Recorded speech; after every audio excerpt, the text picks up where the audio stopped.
Tila nabaliwala na naman ang ating idolo na si Renz Abando at hindi isinama sa FIBA Gilas Pool ngayong taon. Kahit na alam na ng lahat kung paano at gaano ito kahusay maglaro, subalit hindi pa din pumasa sa paningin ng mga mata ng namumuno. Kulang pa ba ang mga ginawa ni Abando para patunayan sa mundo ang kanyang talento? Isinaling pusa lang ba ito noong nakaraang FIBA World Cup upang pagbigyan ang kahilingan ng mga tagahanga ni Abando? Hindi pa ba sapat ang katangiang mayroon si Air Abando?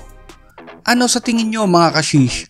I-comment lang po ang mga opinion ninyo. Ilang beses na din nirepresenta ni Abando ang Pilipinas upang makipagtunggali sa FIBA World Cup. Sariwang-sariwa pa din sa ating isipan ang pagbabangko na ginawa ni Chot Reyes noon kay Abando. Tila hindi man lang inalaya ng tiwala ng dating coach ng Gilas, kaya't heto at sa ibang bayan na lang pinatunayan ni Renz Abando ang kanyang talentong may ibubuga, at sa kagandahang palad ay nagbunga ang pagsusumikap nito.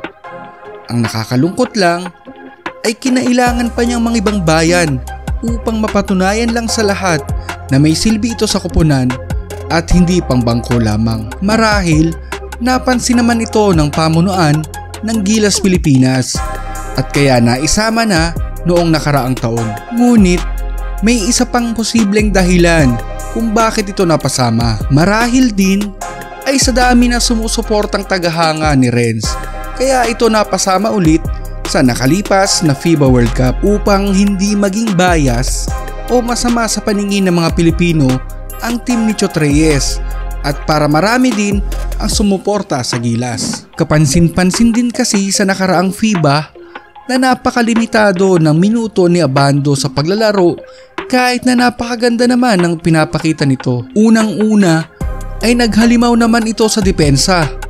Napakaraming mga block shot naman ang nagawa. May mga naitala ding mga puntos at lalong-lalo na ang mga hustle play nito dahil sa kagustuhang makatulong sa team at mapansin ni Chot Reyes. At sa kabila ng mga pambabatikos kay Chot ay nagawa pang ipagtanggol ito ni Abando. Ano pa masasabi ko ng crowd dito sa start ng crowd? Yung nasabi ko nga, hindi naman, I mean, tao lang din tayo, nagkakamali. So, hindi, sabi ko nga, hindi ito yung right time para sisihin kung sino man. Tao lang din nagkakamali. Dapat pinaglalaban niya yung bansa natin, pinaglalaban natin. So, dapat sinusuporta niyo pa rin siya kasi ayun nga, nagkakamali rin talaga natin. At ito ang kinabiliban ng mga nakararami. Napaka-humble lang talaga ng ating idolo. At heto na nga, may lumabas na ang anunsyo ng 12 player para sa FIBA Gilas Pool para sa ngayong taon. Nagpalit na din ng coach ang kuponan. Si Coach Tim Cone na ang pumalit sa trono na matagal nang inalagaan ni Chot Reyes. Sa nasabing listahan ay wala nga si Abando. Kahit na sa reserve player, hindi man lang napasama sa pagpipilian ng ating bida.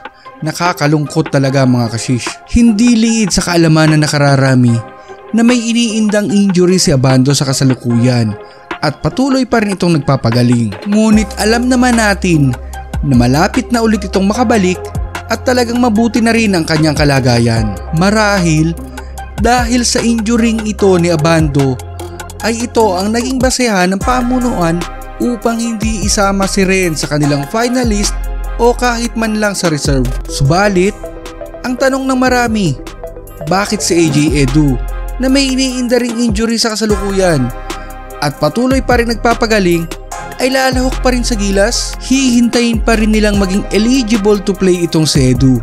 Bakit si Edu ay kaya ng pamunuan na bigyan ng slot para sa pool at bigyan ng pagkakataong makapaglaro? Oo nga't napakalaking tulong din ni Edu para sa koponan at talagang magaling din ito. Subalit ang nakakalungkot lang ay sana man lang ay nagbigay din sila ng konsiderasyon sa ating iniidolong si Renz Abando. Napakarami pang magagaling na player ang naglalaro abroad ang hindi din nakasama, kagaya nitong si SJ Belangel na napaka-epektibong point guard para sa aking opinion lang mga kashish, ay mas nababagay itong maging point guard ng Gilas kaysa kay Scottie Thompson. Hindi din napasama si Justin Baltazar at Jordan Hedding na may napakagandang shooting ang ipinamalas sa Dubai International Championship. Marami pa sana tayo mga player na pwedeng ipamalas ang kanilang mga talento, ngunit hindi lang nabibigyan ng pagkakataong ipakita ito sa pamunuan o sadyang nagbubulag-bulagan na lamang ang mga ito.